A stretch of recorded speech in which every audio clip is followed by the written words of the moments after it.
श्री कृष्ण कहते हैं, जीवन न तो भविष्य में है न अतीत में है, जीवन तो बस इस पल में है।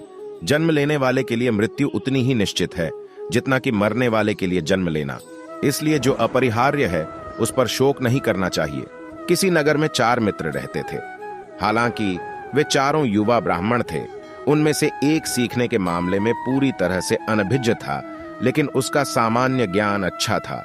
अन्य 3 पवित्र शास्त्र के मामले में बहुत विद्वान थे, लेकिन उनमें सामान्य ज्ञान की कमी थी। एक दिन जब चारों दोस्त एक साथ इकट्ठे हुए तो उन्होंने फैसला किया, पवित्र ग्रंथों पर हमारे पास जो विद्या है वह अच्छी नहीं है। अगर हम इसका उपयोग राजा को प्रभावित करने के लिए या अन्यथा पैसा कमाने के लिए करना चाहे तो नहीं कर सकते हैं। उन्होंने अपनी सीख का उपयोग करके पैसा कमाने के लिए यात्रा करने का निर्णय लिया। लेकिन चौथा मित्र विद्वान नहीं था, इसलिए उन्होंने उसे भी छोड़ देने की सोची। वे सहमत हुए। सामान्य ज्ञान क्या अच्छा है, उनकी प्रतिभा पैसा कमाने में मदद नहीं करेगी। हम केवल 3 लोगों ही यात्रा करें तो अच्छा है। चौथे ब्राह्मण द्वारा बहुत विनती करने के बाद उन्होंने फैसला किया, किसी प्रिय मित्र के साथ ऐसा व्यवहार करना सही नहीं होगा। हमें उसे अपने साथ ले जाना चाहिए। हमें अपनी कमाई का एक हिस्सा उसके साथ भी साझा करना चाहिए। जैसा कि तय हुआ, वे चारों यात्रा करने लगे। जब वे जंगल से गुजर रहे थे तो उन्होंने रास्ते में एक मरे हुए शेर की हड्डियां पड़ी देखी। उनमें से एक ने कहा, आइए हम अपनी विद्या का उपयोग शुरू करें।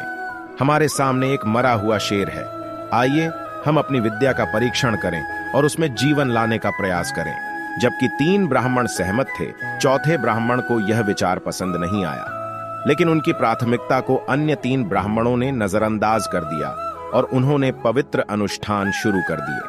ब्राह्मणों में से एक ने शेर की हड्डियां एकत्र की और अपनी विद्या का उपयोग करके शेर का कंकाल बनाया।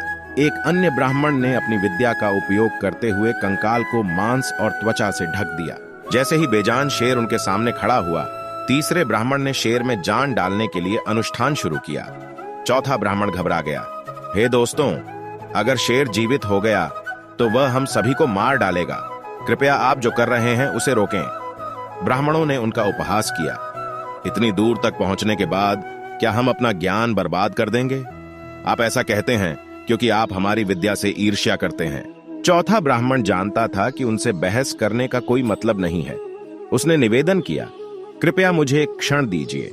मैं आपकी विद्या का उपयोग करने से पहले एक पेड़ पर चढ़ना चाहता हूं। वह एक बड़े पेड़ पर चढ़ने लगा और उसने ऊपर से देखा कि तीसरा ब्राह्मण अपनी विद्या का उपयोग करके शेर में जान डाल रहा है। जैसे ही शेर सक्रिय हुआ, उसकी नजर उन 3 ब्राह्मणों पर पड़ी जो अपनी विद्या के सफल कार्यान्वयन का जश्न मना रहे थे।